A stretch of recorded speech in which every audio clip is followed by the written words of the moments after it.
Hoje, as principais agências de notícia trazem em destaque as invasões norte-americanas pelo mundo. E pergunta se estamos presenciando o surgimento de uma superpotência mundial e o desaparecimento de muitos países pequenos?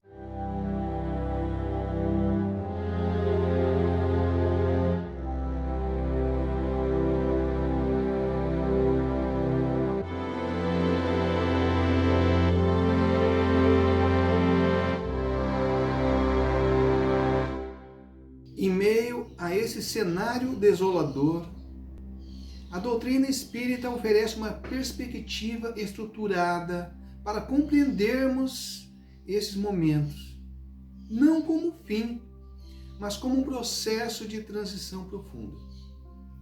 Tanto as obras de Allan Kardec, quanto de autores posteriores como Chico Xavier, pelo Espírito Emmanuel, trazem chaves de leitura para esse aparente caos que estamos vivendo.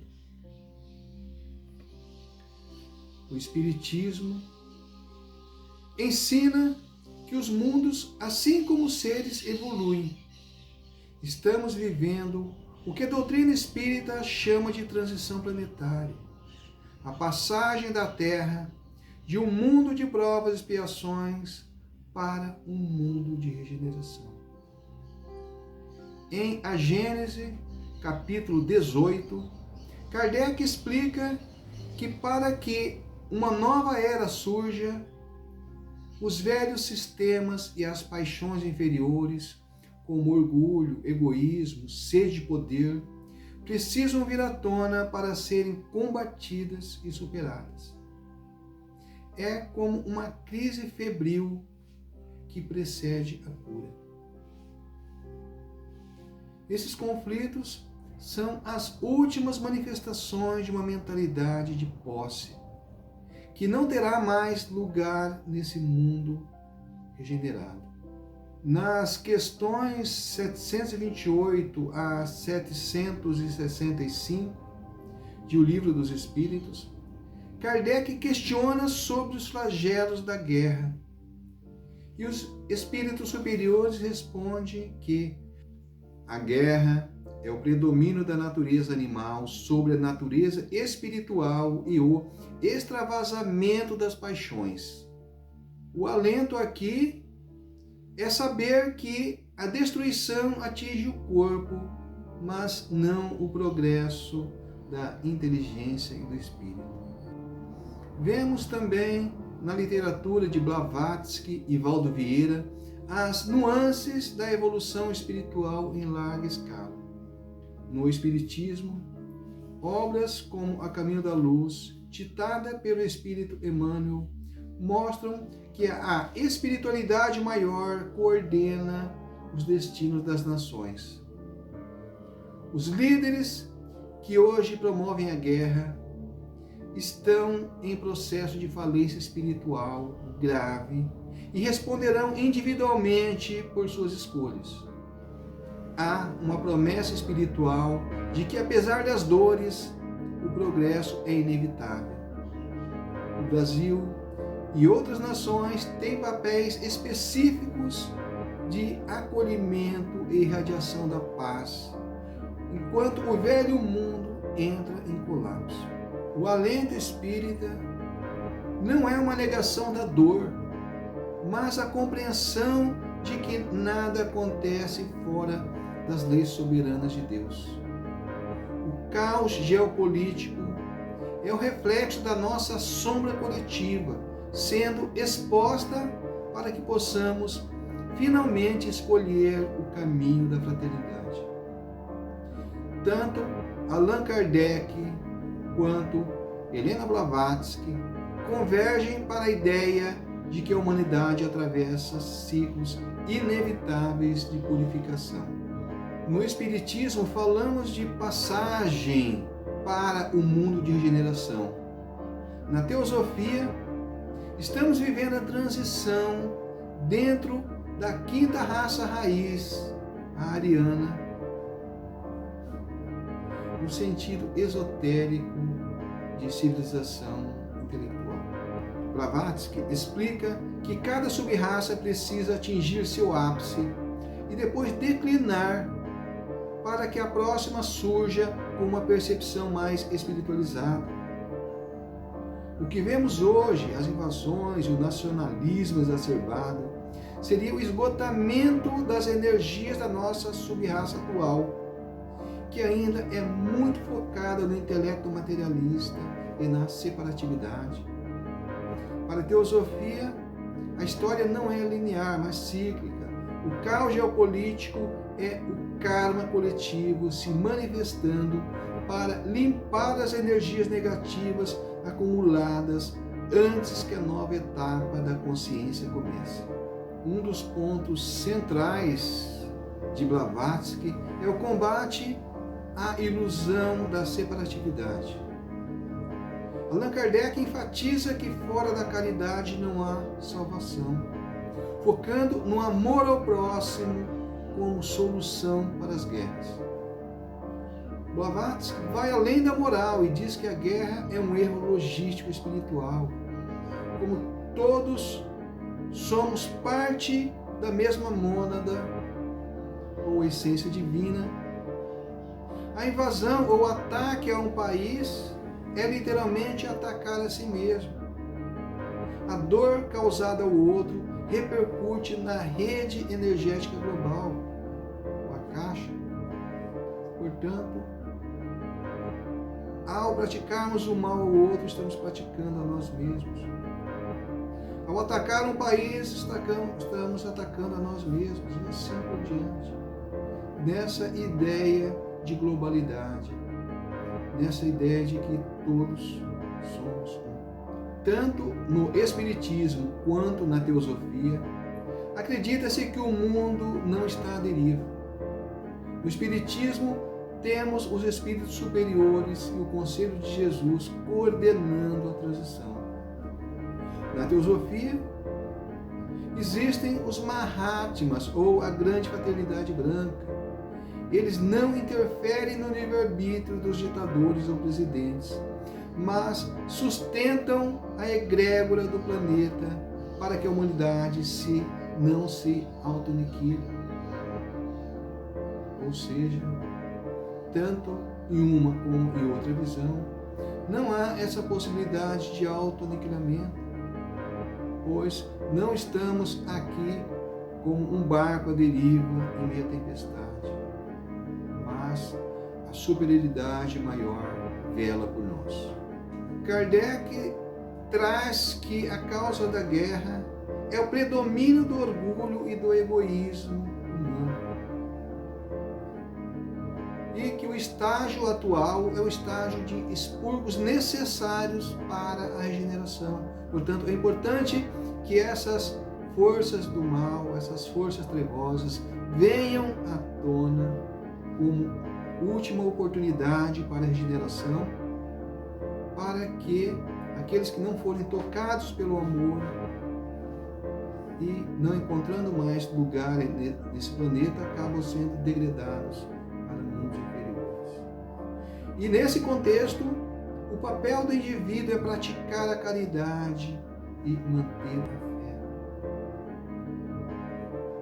E o futuro inevitável do nosso planeta é um mundo de paz e fraternidade.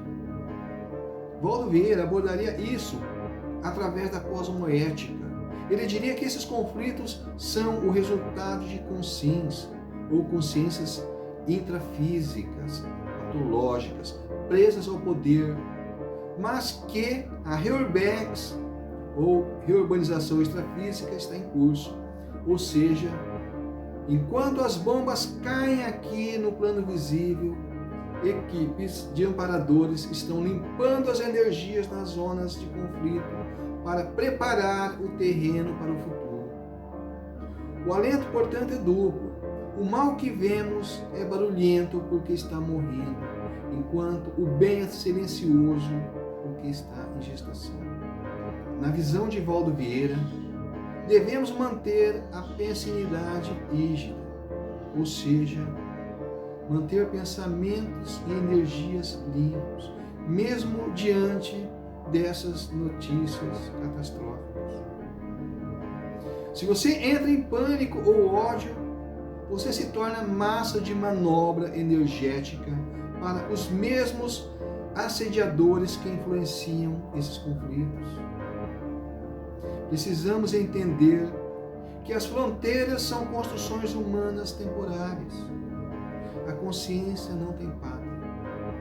É a ideia do universalismo. O cenário é triste, porque estamos vendo o velho resistir à morte. Mas sob a ótica de Vieira, cada crise dessas é uma oportunidade de desassédio coletivo. É a humanidade sendo confrontada com seu próprio espelho para decidir se quer continuar no ciclo da barbárie ou avançar para a próxima etapa evolutiva. Na visão espírita, temos as diferentes etapas evolutivas por que passam os planetas.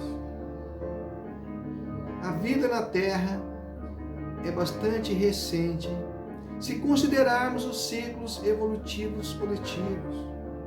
Muito recentemente, saímos do período primitivo para adentrar o mundo de provas e expiações, tão necessário para expurgarmos os males cometidos e adentrarmos a fase de um mundo de regeneração.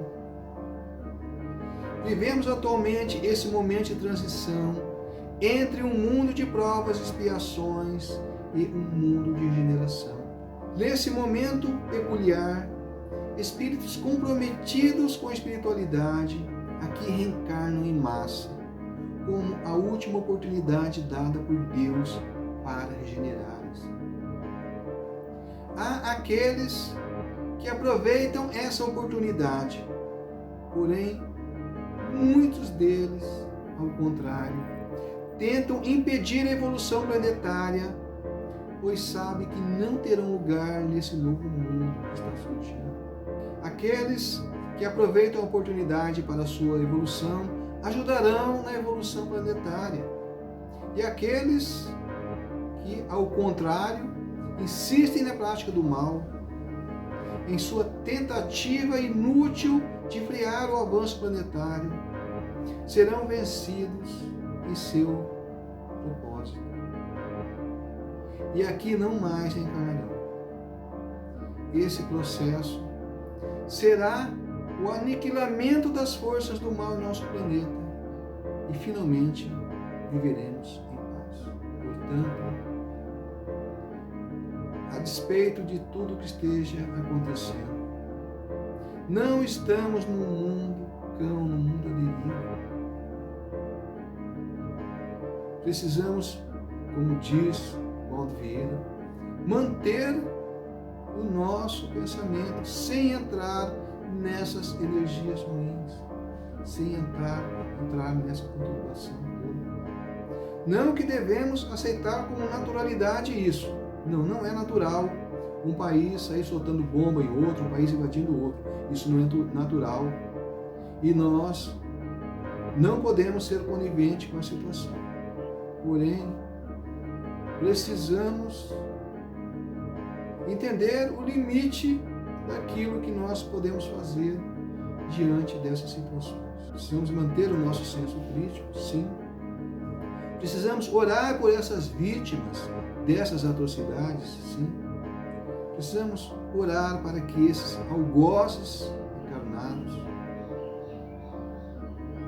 possam receber um pouco de intuição da espiritualidade, possam ser tocados pelo amor e deixarem essa saga sanguinária de lado, deixarem esse prazer pela destruição. É certo que alguns deles possam ser tocados pelo amor e possam mudar sua postura. Muitos, ao contrário, continuarão. Porém, cada um vai pagar perante a espiritualidade por tudo que fizer. E nós nós precisamos com isso reforçar a nossa postura em favor do bem, em favor do amor. Nesse processo reencarnatório, talvez um de nós esteja, em uma encarnação futura, sendo um líder de um grande país. E aí, qual será a nossa postura nesse momento? Será que estamos preparados para cultivar um mundo em paz? Assim, precisamos que essa cultura da paz faça parte da nossa vida. Precisamos não só repudiar esses fatos, mas nutrirmos dentro de nós essa cultura da paz. E praticá-la no nosso dia a dia, pois é muito fácil enxergarmos esses conflitos mundiais assolando o país, matando pessoas, e muitas vezes somos insensíveis a esses conflitos individuais, essas verdadeiras guerras que nós travamos em nosso dia a dia com as pessoas próximas, nossos familiares, nossos vizinhos, nossos colegas de trabalho e assim por diante. A paz precisa ser algo presente em nossa vida 24 horas por dia. E precisamos cultivar essa cultura da paz para que finalmente o nosso mundo possa viver em paz. Muito obrigado a todos.